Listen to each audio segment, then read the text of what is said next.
Chapter 477, Frenzy. Lumion felt a brief moment of surprise before taking a shot in the dark. Considering that General Philip likely used a special item to access the underground mirror world, Lumion figured Franca, equipped with the ancient silver mirror boasting the same powers, should have a shot at it too. The why and what of it didn't matter now. Those questions could wait until after dealing with Gardner Martin and General Philip or finding a way to slip past them. There might be a chance to escape this place. At the fringes of the wilderness, Gardner Martin's attempts to flush out Franca from her invisibility failed, even after a series of explosions. His former lover had vanished to some unknown spot. Being a demoness of pleasure, Franca relied on her assassin abilities, leaving no footprints, masking her scent and spiritual aura. It made her a formidable challenge to track, countering a hunter's knack for gathering environmental intel. Gardner Martin, donned in silver-white full-body armor, kept on the move. Familiar with the demoness pathway's traits and abilities, he knew that, having ascended to pleasure, Franca didn't need blood, hair, or nails for her curses. Reflecting him into mirrors and enveloping him in black flames would do the trick. He couldn't stand still for more than 3 seconds to prevent himself from being reflected in the mirror. As he swiftly maneuvered, Gardner Martin glanced at Philip and Anthony, the information broker. He noticed the latter lying on the ground, clutching his head and trembling. Anthony sporadically used placate on himself, resigning from resistance. Philip's black cloak expanded slightly, and crimson, nearly white flaming ravens materialized beside him, as if preparing for a grand sacrifice. Observing the scene, Gardner Martin paid no heed to the ongoing battle. He raised his right hand and lowered his visor. A broadsword, aglow with condensed light, materialized in Gardner Martin's grip, casting a radiant and holy sunrise gleam over a vast expanse. Its brilliance dispelled illusions, compelling shadows to retreat and revealing Franca's ponytailed form more than 10 meters behind him. This was the power of a Sequence 6 Dawn Paladin of the Warrior Pathway. The power emanated from Gardner Martin's silver armor, a numbered sealed artifact bestowed by the authorities. He had acquired it in an operation a few years back, slaying 2 purifiers of the Eternal Blazing Sun Church and claiming the armor from their fallen bodies. Number 247. Name: Pride Armor. Danger grade: Too dangerous. Use with care and moderation. It can only be applied for operations that require more than 3 people or by deacons and diocesan bishops. Security classification: Official purifiers and above. Sealing method: place it in a dark chamber and select physically strong humans to guard them with a rotation every 3 hours. Description: late into the war between the Lone Kingdom and the Fasek Empire, a plethora of meteors descended from the sky, causing widespread catastrophes. This armor was discovered in a ruined building in the suburbs of Port LaSour. The humans inside had met a brutal end. Through experimentation, it bestows upon the wearer the might of a giant. It blankets an area of 48 meters in sunrise gleam. These rays dispel illusions, erase shadows, and nullify invisibility effects. They also affect wraiths and shadows, diminishing their peculiarities and even weakening evil spirits.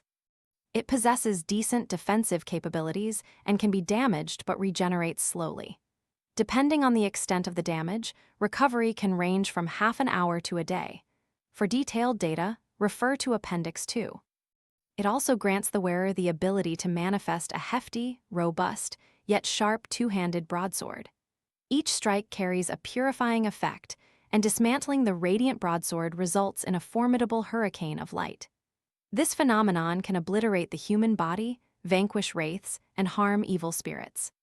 The wearer's combat skills see a significant boost, accompanied by heightened arrogance. They hold disdain for those standing behind them and targets concealed in the darkness or invisible. It indiscriminately eliminates weak humans within a 50-meter radius. Should the wearer weaken, they too become a target. The criteria for determining one's physique are inconsistent, sometimes very high, sometimes low.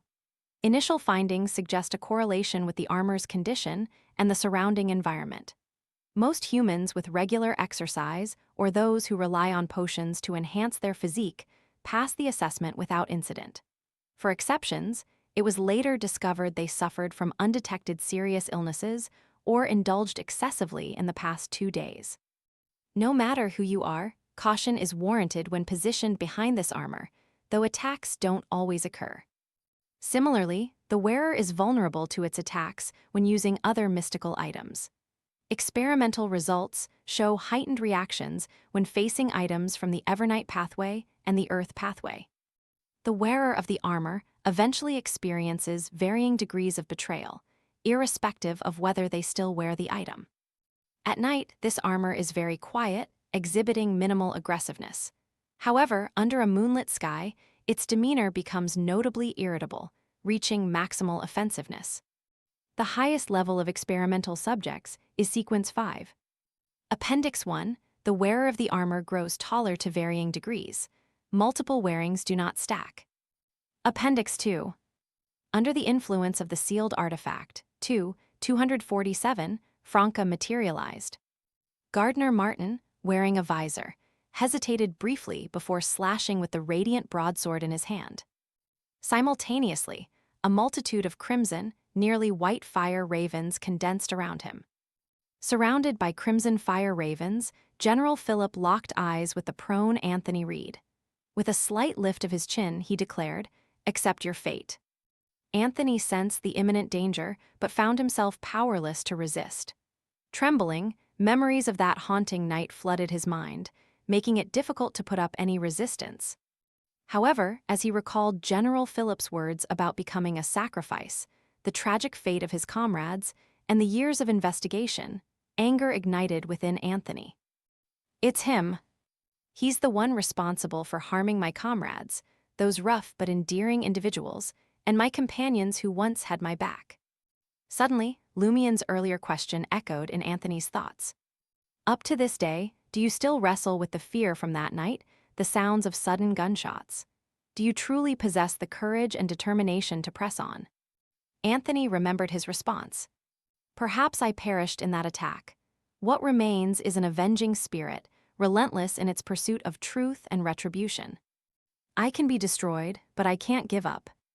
That's right, I should have died long ago. My sole purpose in life is revenge. And today, my true enemy stands before me.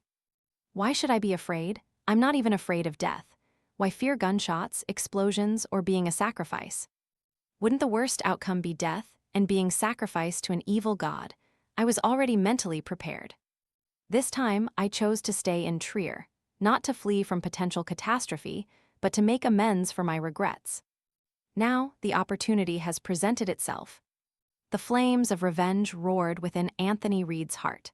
He lifted his gaze to meet General Philip's slightly reddened, hatred-filled dark brown eyes, once his superior's superior. "Go to hell," Anthony cursed inwardly as he unleashed a psychiatrist's frenzy. This ability could manipulate the emotions or destabilize the mental state of the target, pushing them into a frenzied state and inflicting severe mental damage. In some cases, it could even lead the target to lose control. Just as General Philip prepared to unleash a swarm of fire ravens, a surge of danger premonition hit him. Before he could react, the intended sacrifice raised his head, locking eyes with him, bloodshot dark brown eyes burning with intensity. With a buzzing sound, Philip's head snapped back, his thoughts thrown into disarray. Ever since embracing the goddess of fate, originally being a Sequence 5, he, armed with the corresponding knowledge, could keenly sense shifts in his personality and thoughts. His body had undergone gradual changes as the power of the boons increased. For Philip, mentally prepared as he was, this was acceptable. One concern nagged at him: his mental state had become unpredictable. Sometimes rational, sometimes fanatical, sometimes cold, and sometimes calm. His behavior was capricious. It mirrored those great existences. General Philip's mind felt like a storm had been unleashed within it. His facial skin swelled, and his pale white hair crinkled, resembling someone submerged in water for days. Invisible threads materialized from each pore, tinged with a faint mercurial hue, giving Philip's flesh the appearance of being ablaze with flames. General Philip briefly succumbed to frenzy. At that moment, a figure materialized behind him. It was Lumien, dressed in a partially tucked white shirt, brown pants, and oil painting-like black leather shoes. Recognizing Franca's voice and sensing the onset of the battle, Lumion didn't immediately rush out to provide assistance. Instead, he opted to wait for the right opportunity. Aware that his current spirituality dictated a single optimal choice, Lumion needed to eliminate either Gardner Martin or General Philip swiftly. Franca, Jenna, and Anthony could then join forces to handle the remaining adversary. Choosing a target was no easy decision for Lumion. Gardner Martin, corrupted by 13 Avenue du Marché and the commanding officer of the Iron and Blood Cross Order, possessed numerous peculiarities. Lumion couldn't guarantee that a combination of punches would conclusively finish him. General Philip, with his boon involving fate, might sense danger ahead of time, making Lumion's surprise attack unlikely to succeed. Both options carried substantial risks, forcing Lumion to exercise restraint and wait patiently. As long as Franca and Anthony remained alive for the time being, Lumion would hold back. Patience was a fundamental quality of a hunter, equally crucial for a conspirer. However, Lumion's waiting wasn't blind. Relying on Jenna's mirror magic and the shattered mirrors in the wilderness, he observed the situation closely. Prepared to intervene and save Anthony, Lumion found the opportune moment when Anthony turned the tables on Philip with a frenzy. This was an opportunity. Lumion gazed at General Philip, struggling in his frenzied state, and coldly exclaimed, "HMPH." Two beams of white light shot out and struck Philip. The deceased's eyes lost focus suddenly, and his body swayed, on the brink of collapse. Lumion had already raised his right hand, bent his pinky and ring finger, and aimed at the back of General Philip's head, mimicking a revolver. Bang! With an added sound effect in his mind and a slight lean backward, a crimson fireball rapidly compressed and shot out from the tips of his index and middle fingers, hurtling towards the target like a bullet.